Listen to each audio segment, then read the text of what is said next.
So ipapakita ko sa inyo yung ginawa nating sasabihin ko yung mga ginawa natin this past few months dito kay FI natin. Yan, so ang unang-unang ginawa pala natin kasi naging issue na rin niya is yung dito sa unang gulong. Yan. So madumi, hindi pa tayo nakapag-washing. Mamaya go-washing tayo. So after 1 year and 5 months, 4 months, nasira na yung front bearing natin. Ito. Akala ko nga is ang sira ni FI natin ay etong ang tawag dito, yung bearing natin dito sa may T-post, knuckle bearing. Pero chine-check ko naman yung natin, yung handling natin, hindi naman siya magalaw. Ang magalaw lang talaga napansin ko is itong dito banda, maingay siya,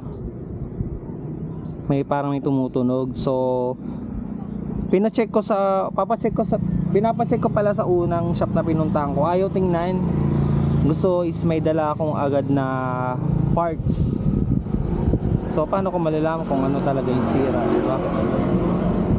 So yung pangalawang pinuntahan ko, sinabi ko yung issue na may maingay dito sa unahan. So unang niya chinek ay itong gulong. So binalance niya, ginalaw-galaw niya, yun, napansin niya maalog na.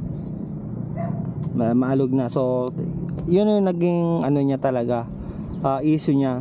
So tinignan niya, yung sira na nga yung bearing, naghiwa-hiwalay na yung yung parang bilog niya, kaya maingay na pala, which is delikado siya kung napabayaan. Maraming madadamay na parts ng gulong natin. So napalitan na natin siya. Nalimutan ko yung sukat, hindi ko maipakita sa inyo, or dala ko ata dito. Tingnan natin kung nandito.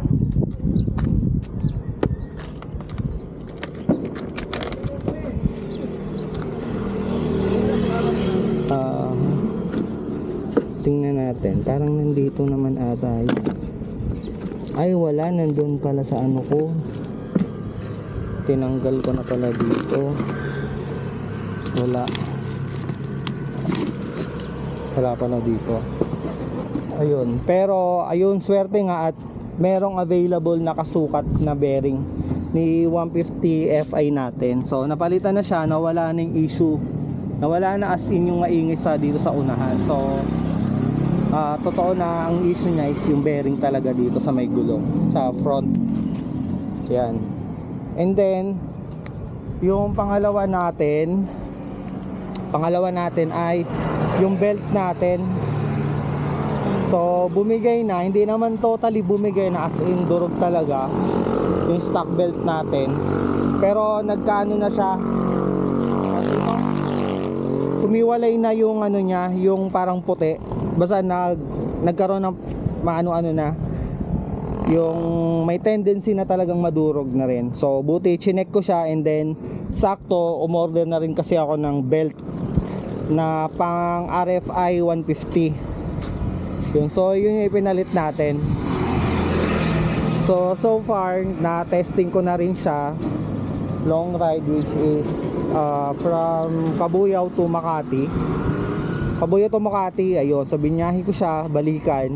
So almost 100 kilometers yun balikan. So and then chinek ko ulit yung belt ko, okay naman siya. So ipapakita ko sa inyo yung belt sa susunod na video.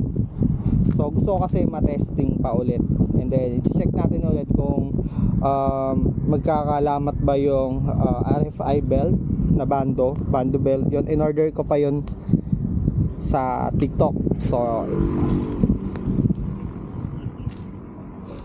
So far, and then napansin ko is after ko magpalit pala ng belt is nawala yung dragging niya. Nawala, as in nawala yung dragging niya, yung sobrang nginig niya, as in nawala.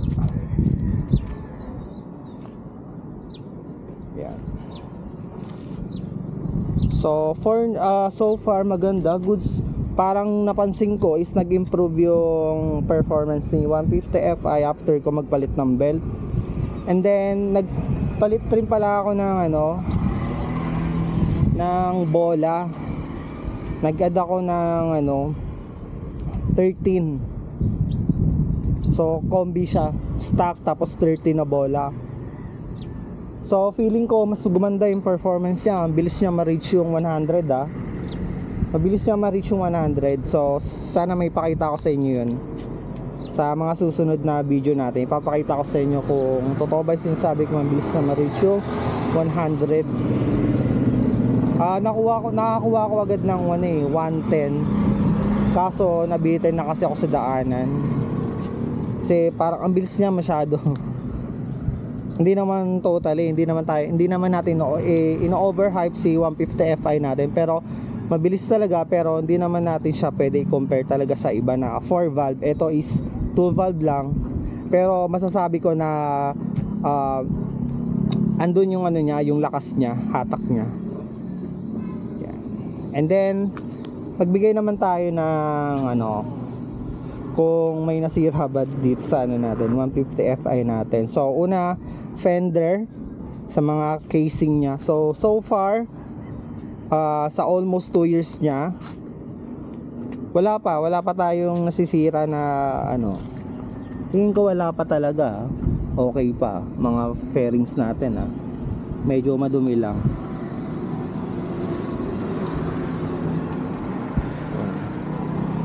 Wala.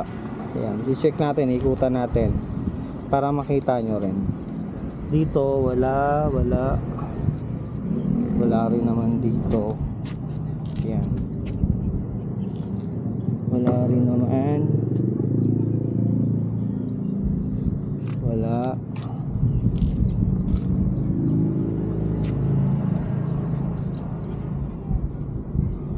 Ayan, wala siya, walang naging issue. And then ako na rin pala nagpapalit ng ng belt, nagpapalit ng bola kasi bumili na rin tayo ng pambaklas para convenient na rin. So far kung anong masasabi ko talaga in general pagdating kay 150 Fi, kung sulit ba siya talaga bilhin ngayong 2025. So para sa akin sulit pa rin talaga siya bilhin sa halagang 70 plus, below 75. So para sa akin sulit pa rin talaga siya. And then lalo na kung kukunin mo version 2 kasi matibay na yung mags nun. Tapos speed sensor is matibay na rin. Yan.